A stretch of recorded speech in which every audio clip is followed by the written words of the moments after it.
বেশ কিছুদিন আগে বিননগর হাট থেকে আমি এই কদবেল গাছটা কিনে এনে বাড়িতে রেখেছিলাম।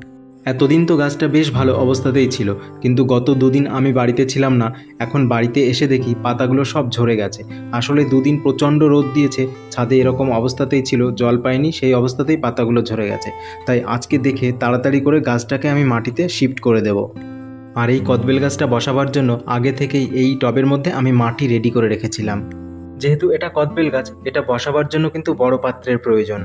আর এই জলের ড্রামটা কিন্তু যথেষ্টই বড়, এই কদবেল গাছটা বসাবার জন্য একদম উপযুক্ত। ছোট্ট যে গ্রো ব্যাগের মধ্যে গাছটা বসানো ছিল সেটাকে ছিঁড়ে আমি গাছটা বার করে নিলাম। দেখতেই পেলে কীরকম শিকড় গাছটার নিচে বেরিয়ে আছে। আমার তো ভয় লাগছে, গাছটার পাতাগুলো সব ঝরে গেছে, গাছটাকে এবার বাঁচানো না দুষ্কর হয়ে যায়।